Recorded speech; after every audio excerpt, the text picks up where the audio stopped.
Hi, I'm Streaky, this is Metropolis Mastering. Today I'm reviewing the FABFILTER Limiter.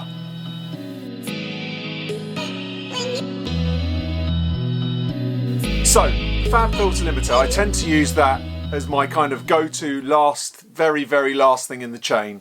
Now I use a couple of limiters because when I'm coming out of my equipment I've got to get about another 6 to 8 dB of level.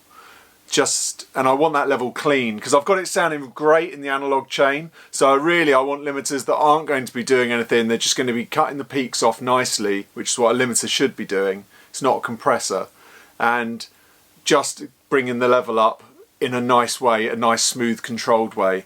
So let me, what I'll do is I'll screen grab this and I'll dive into exactly how I use it and all the benefits I think will help you use it. Let's get stuck in. So here we have the FABFILTER Pro L.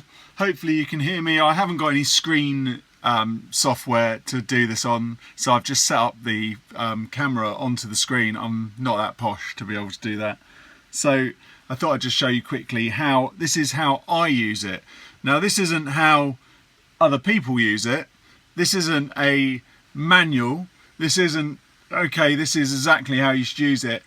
This is how I use it every day. Now, as I've said, I have a couple of limiters working, and that's mainly because just to get as much level as I can get without losing the dynamics of the track, which is the ultimate aim for me when I'm mastering. So you won't hear it like that because I've only got one limiter in here. But what I'll do is I'll play some music now, and then I'll have to play it quietly, but you'll see on the meters and I'll explain just my basic setup. Okay, so first of all I have my output at minus 0.1. That's kind of where I want to be at the end. That's my gain there obviously, and then the rest of it. So basically what I do is I set this up to 0.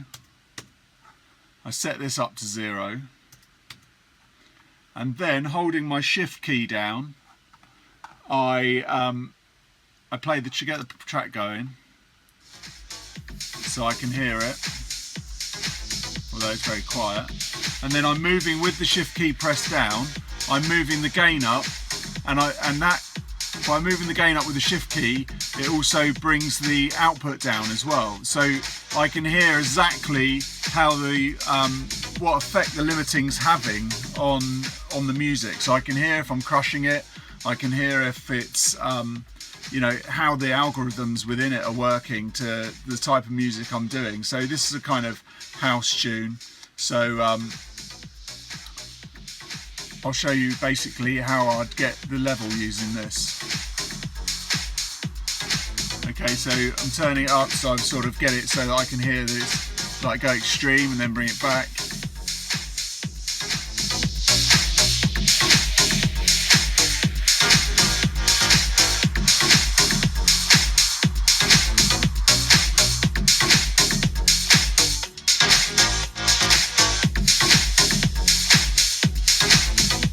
Okay, so that's at a point where it's not distorting, it's not crushing it too much. So now what I do is I will use the AB. So I'll copy it to there, and then I'll flick to the B channel. And I sometimes will try. I like the default setting, but this is a much quicker way of getting these settings working. So I'll try different ideas. I've got my favourite ones in here that I use, and I just listen to these first of all, see how we get on with a few different presets. Okay, so let's say I like that, say I like the kind of style of that. Basically what I'll do is I'll then flick through and listen to these.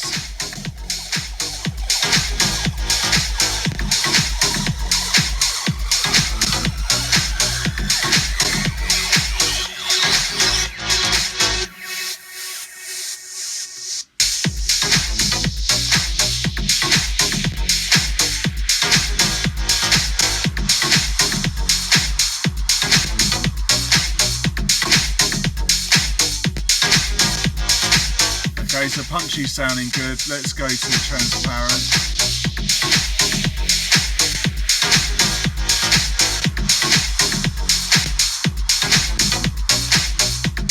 Okay, so I'm liking punchy. So then I'm in a situation where I want to think, okay, the look ahead, how much do I want it to look ahead? Now, a lot of the times that look ahead kind of takes some of the edge off of the sound. By saying that, I never use the oversampling, I never use the dither, just because the oversampling, although it kind of helps so it doesn't distort, it actually takes too much of the edge off for me, so I don't actually like the sound. So it's more the look ahead that I'm trying to do. So with a dance tune like this,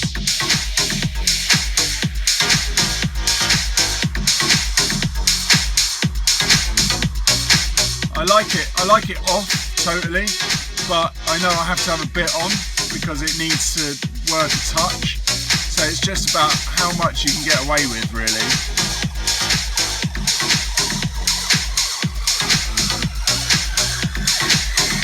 Okay, so I quite like that. So then I'm banging this back up to 0.1 so that it's just keeping it from clipping, and then I should have my level back.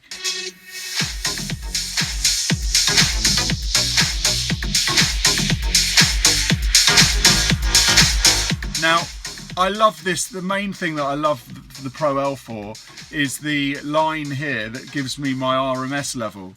So with the RMS levels, if you're between 10 and -8, this is loud. This is kind of commercial loud. So you want to be kind of touching the -8.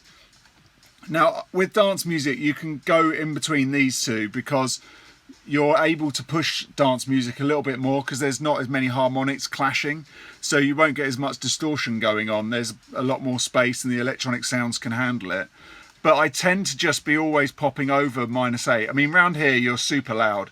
When you start getting to -6 RMS, you're getting into silly stages, and when you're getting up here, you're just having a complete laugh. So really what you've got to think about is just try and keep it between the -10 and the -8, and then you're happy days. And it shouldn't distort, it should sound okay. But that obviously also depends on what you're doing before this point, but for the sake of this demonstration, then I'd probably take that down to a 4. So I know that I'm super loud, but even 3.5 I think. So now I know I'm really happy, because if you think beforehand, I was happy when I tested it out to hear what it was doing with it at like 4.8. So now I'm at 3.5. I know that I've got plenty of headroom going on, so that it's going to start sounding a lot better, a lot cleaner.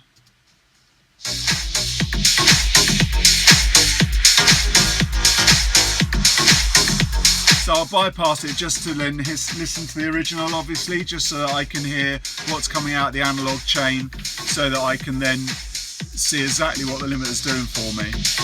It's always going to sound better because it's louder, obviously, but